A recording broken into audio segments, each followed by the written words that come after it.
Hey everybody, we are here for another exciting video. We've done videos before, but this is my first Math 8 one that you've been able to plug into and watch and listen to. The lesson for today is over angle relationships.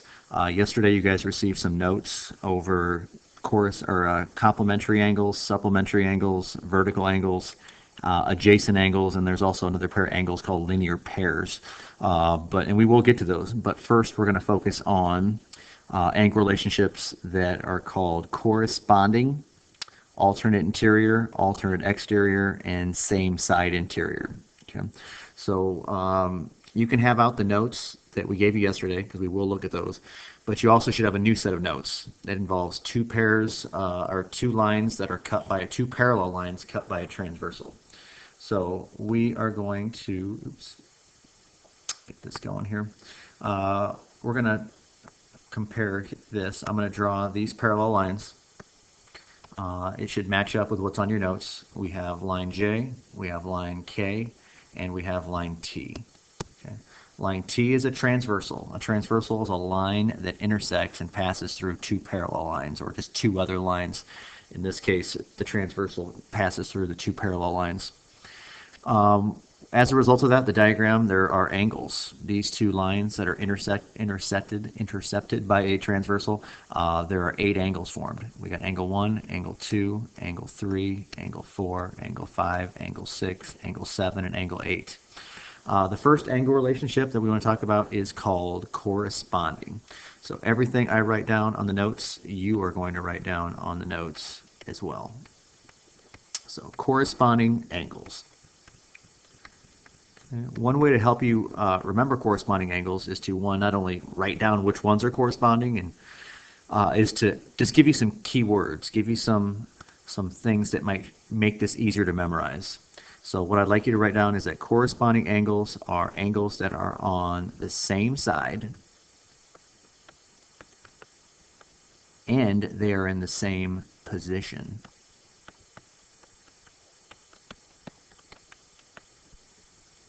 Same side, same position. Again, write that down.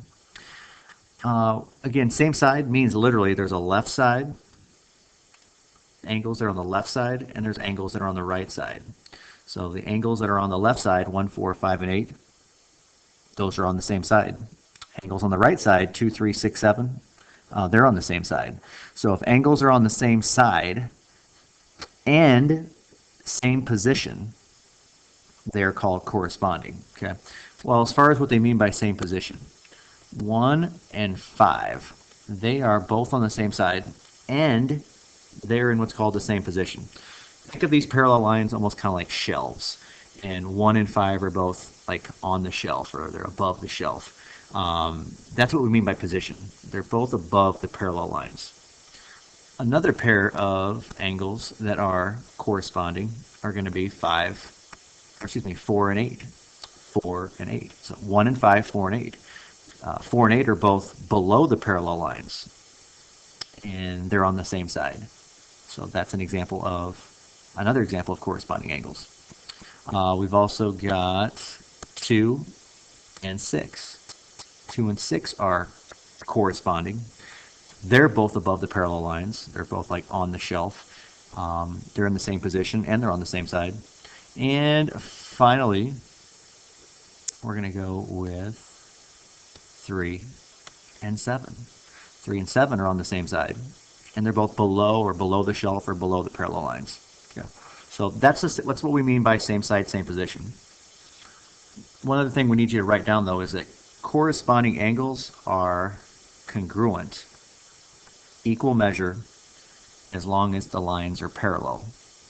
If these lines were not parallel, we would not be able to say that 1 and 5, 4 and 8, 2 and 6, 3 and 7 that are congruent.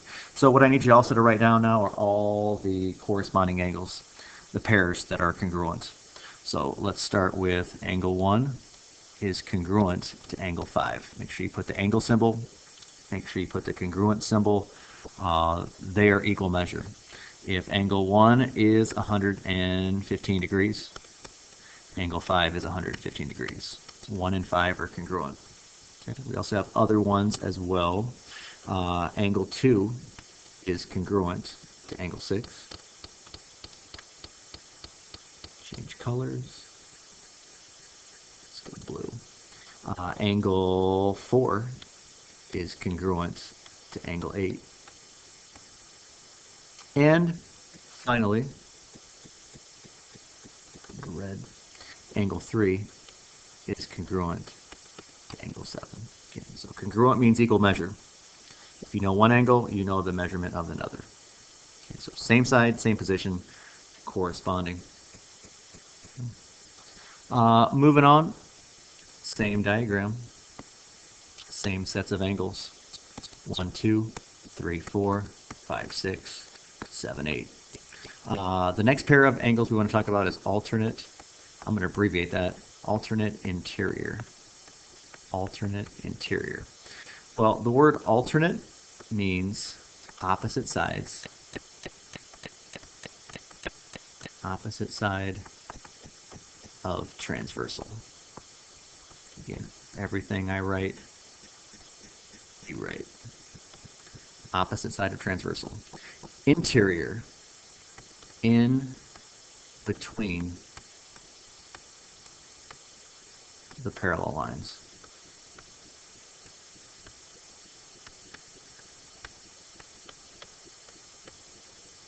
Okay, so make sure you write that down. We want to write down all the angles now that are alternate interior. So I look, this is the interior. 3, 4, 5, 6 is in the interior.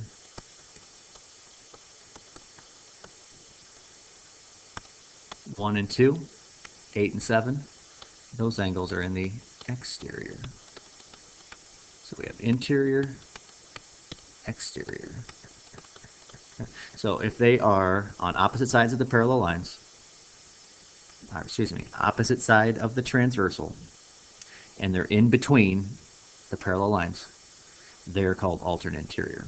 So which angles in this diagram are alternate interior? Well, 4 and 6 are on opposite sides of the parallel line, of the transversal. I keep saying parallel lines. Opposite sides of the transversal, and they're in between.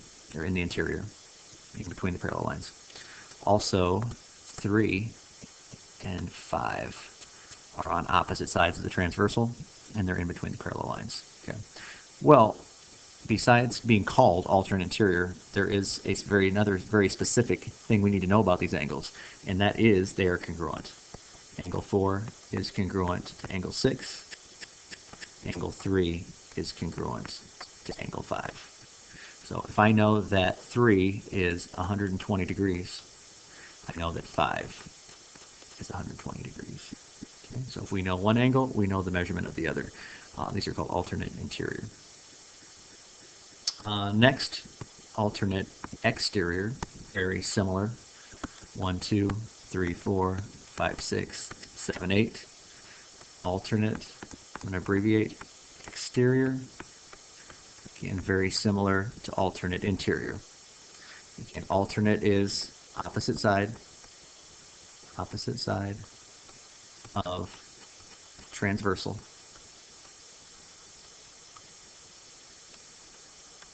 Exterior means above or below parallel lines. Okay. So our angles here that are alternate exterior, 1 and 7. They're on opposite sides of the transversal. They're in the exterior. Exterior. Okay. Also, we have 2 and 8. Opposite sides of the transversal in the exterior. Okay. And these angles are congruent. So angle 1 is congruent to angle 7. Angle 2 is congruent to angle 8. Again, congruent.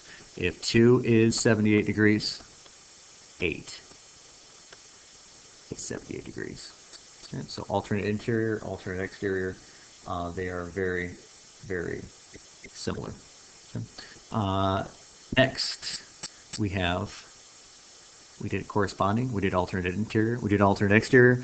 Next is going to be same side interior. This will be the last one before we go over yesterday's stuff. So 1, 2, 3, 4, 5, 6, 7, 8. Again, this is going to be called same side interior. Okay.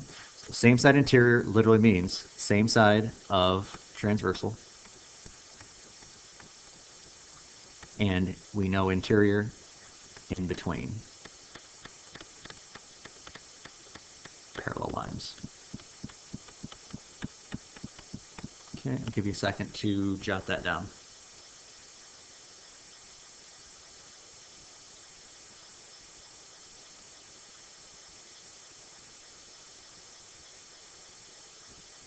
Okay, so what's the relationship? What are these angles? Where are they at? So 3, 6, 4, 5. These are same side interior, but they're not congruent. They're not congruent.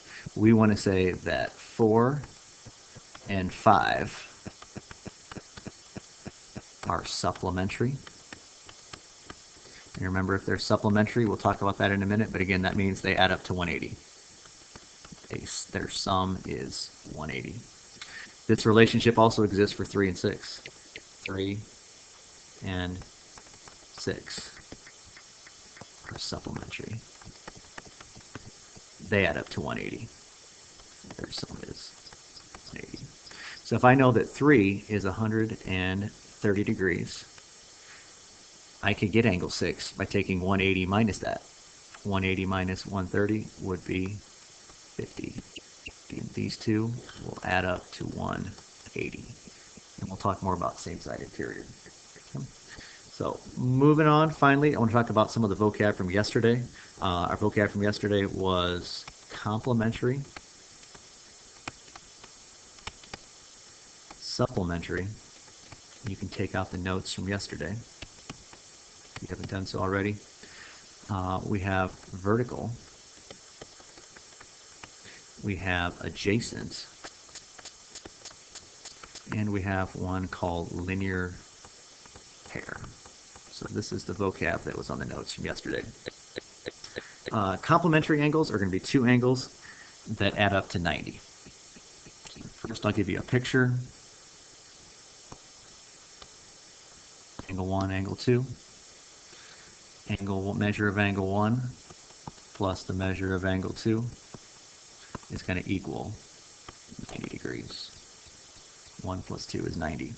If angle 2 is 70, angle 1 is going to be 20. Goes that up to 90. Okay. Again, that would be a right angle right there. That little perpendicular box. That little box there means that it's a right angle, which 90 degrees. One way to help you memorize complementary, think of the word complement. If you want to give somebody a compliment, that is the right thing to do.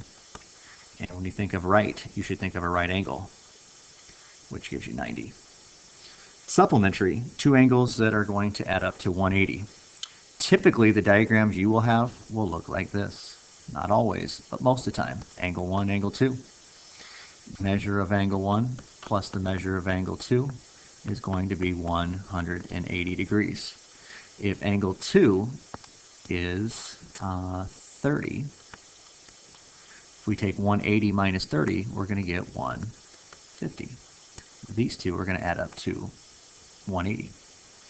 Vertical, when you have an X, when you have two lines that intersect each other, four angles are formed. Okay.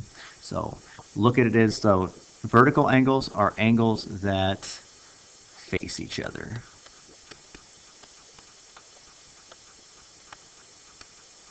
They are across from each other.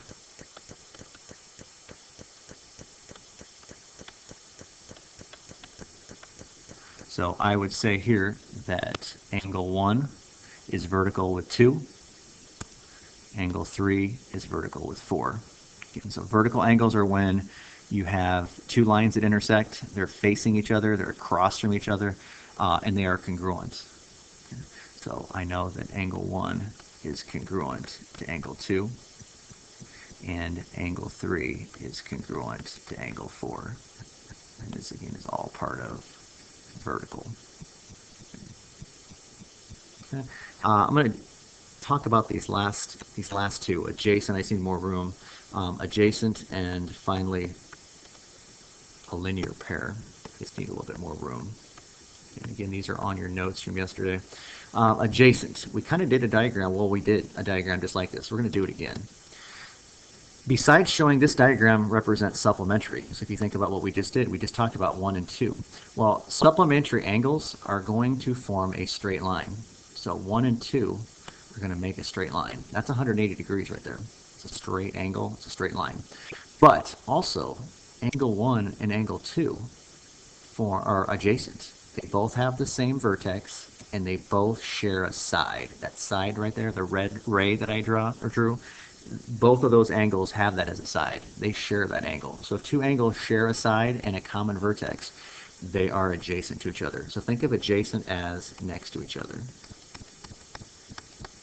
Literally, they are right next to each other, but they have to share a vertex and a side. Okay. Finally, I'm going to use that same diagram. I'm going to represent a linear pair, because if two angles are supplementary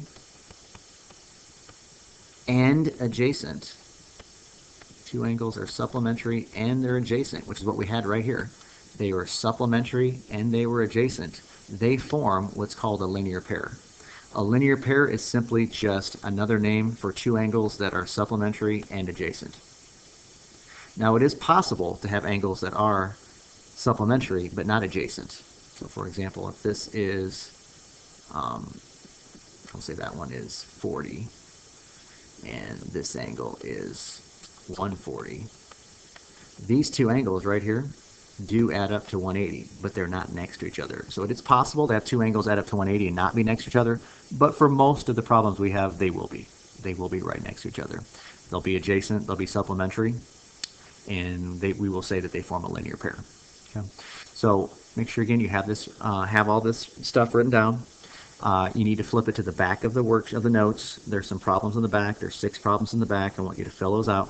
After you've filled those out, you need to show one of us, and then we'll give you the actual worksheet for homework. You'll have some class time to work on it, and then whatever you don't finish in class, you'll need to finish outside of class and have it be ready to go on Monday. So if you have any questions, let us know. Make sure you have both pages of notes out, and I think you'll be successful and you'll be able to do these.